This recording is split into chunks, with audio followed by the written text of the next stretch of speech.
Looking back, I guess I've been around photography most of my life. My dad was a photographer in the Marine Corps during World War II, and we even had a darkroom in our garage growing up. I used money from a paper route to buy my first camera, a Kodak Brownie. And then I bought my first SLR type camera while I was in the Navy in Japan. And I have boxes of slides from those early years tucked away in the back of a closet somewhere. I had the pleasure of meeting Ansel Adams in 1978, and over the last 15 years since retirement, I've been able to travel and shoot with National Geographic photographers such as Joel Sartori and Kim Hecox, as well as the finest landscape photographer today, the Ansel Adams of our generation, David Munch, along with his son Mark Munch, who's also a very accomplished photographer. I'm primarily a nature and landscape photographer, and I love to travel and see new cultures and beautiful places around the world.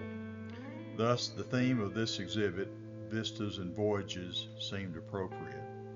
I've been to all 7 continents and over 70 countries, and this exhibit highlights some of my favorite images of animals, people, and places made during those travels.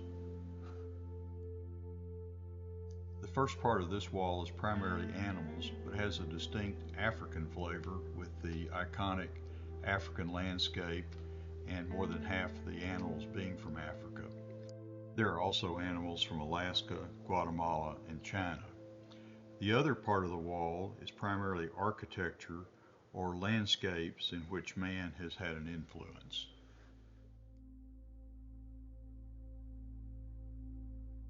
I consider myself a nature and landscape photographer, so this wall showcases some of my favorite landscape images. I love the southwest part of the U.S., so there are many images from Utah, northern Arizona, California, but also Alaska, Canada, Iceland, and even the Amazon.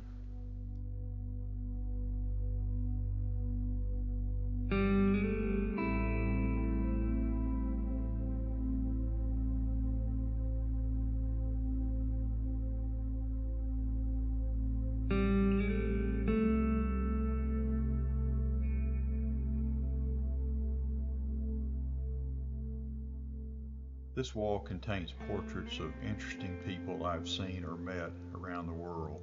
Places like Guatemala, Cuba, Spain, Kenya, Egypt, Israel, and Hawaii. Wherever possible, I try to establish rapport with the person that I'm photographing, and so these images remind me of wonderful conversations with unique people all over the world. The first part of this wall contains images from the polar regions, Antarctica, Alaska, icebergs and glaciers, ice and penguins. The other part of the wall is primarily astrophotography, northern lights, the Milky Way, and the solar eclipse.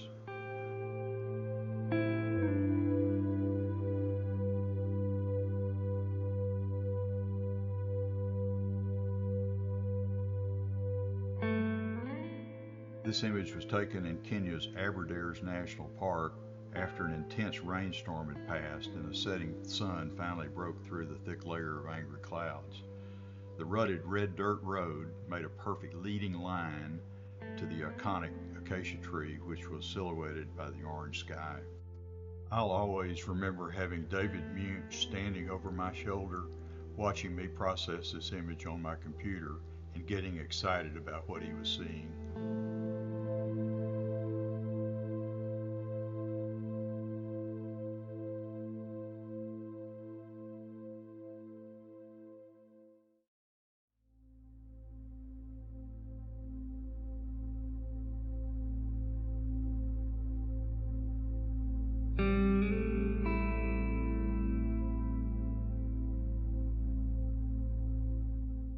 I love reflections, and this is one of my favorites.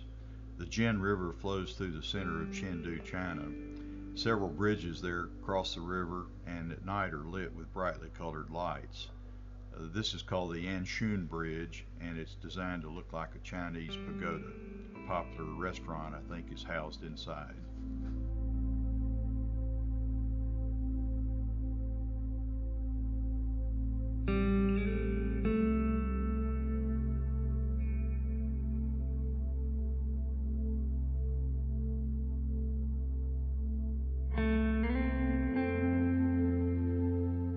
This image of Mesa Arch is my favorite photograph and was taken on one of those magical days where everything seems to come together perfectly. It's actually a composite of 9 images taken at different shutter speeds that can then capture the wide dynamic range of light. The images are then stacked together in software that takes the proper exposed area from each image. The finished product is then more closely akin to how the human eye actually perceives the scene. Mesa Arch is special because for about 10 minutes after sunrise, the underside of the arch is illuminated, then it goes into shadow the rest of the day. On almost any day, 30 to 40 photographers will be there at sunrise trying to get the shot. However, this day was different. Fog and rain in Moab, 2,000 feet below, kept most people inside. But several friends and I got up about 4 a.m., drove to the trailhead, and discovered that there at the higher elevation, the rain had turned to snow. We hiked out to the arch and saw that we were the very first and for a long time the only ones to arrive. So we got our pick of spots to set up our tripods. As it began to get lighter, we were disappointed to see that clouds and fog still covered the valley in front of us. However, about 15 minutes before sunrise, the wind picked up and started moving the clouds off to the left. In fact, a few can still be seen to the left in the image. The sun came up, lit the arch, and allowed me to get the shot of a lifetime.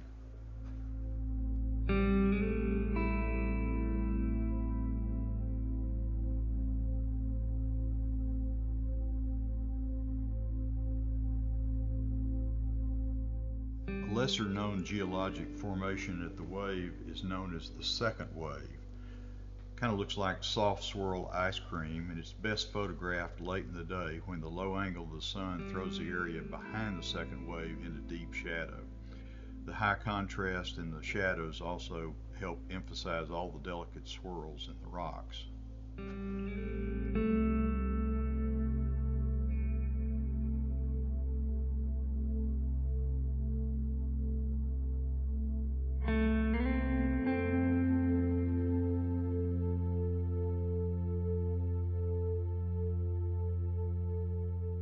I'm always looking for ways to capture a subject from a different point of view.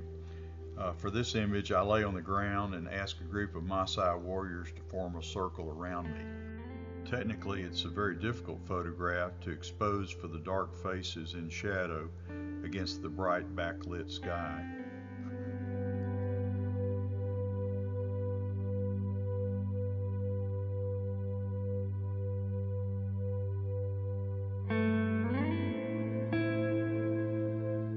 In their traditional livelihood of raising cattle and goats, the Maasai men act as shepherds and guardians of their herds from a very young age. Certain skills such as running and spear throwing are important, and one afternoon several tribal groups gathered to demonstrate these skills in a Maasai Olympics. For this race, in order to give my image a sense of motion, I chose to use a relatively slow shutter speed and pan the cameras as they pass by. This blurs everything in the picture except things that are moving at the same speed as the movement of the camera. This image was selected as an editor's choice in the annual National Geographic Photo Contest about 5 years ago.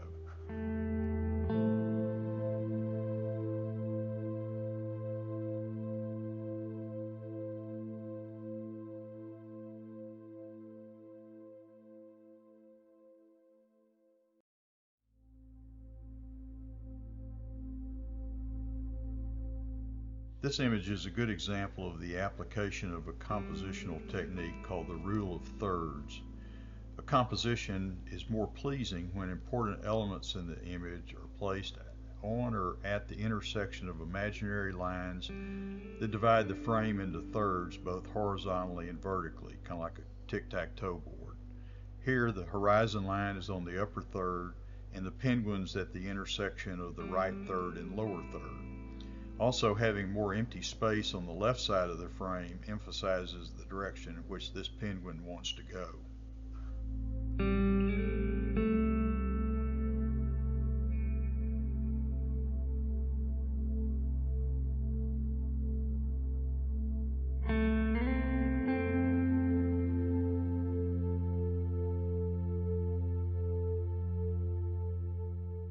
Watching and photographing the northern lights is one of the most mesmerizing experiences I've ever had.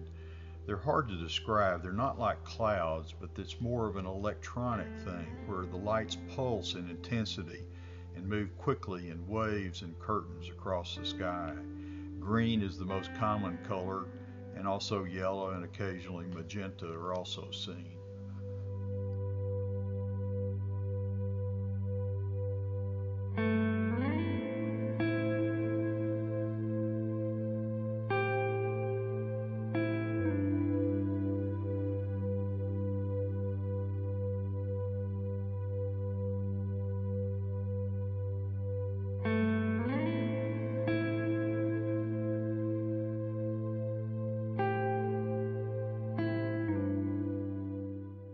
I'd like to thank the staff and the board of the Pearl for allowing me to exhibit a few of my images at the museum.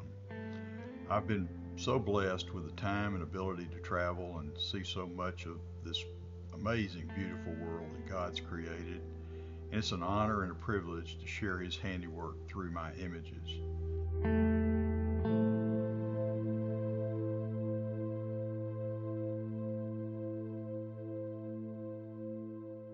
I hope everyone enjoys the exhibit as much as I did putting it together. Thanks.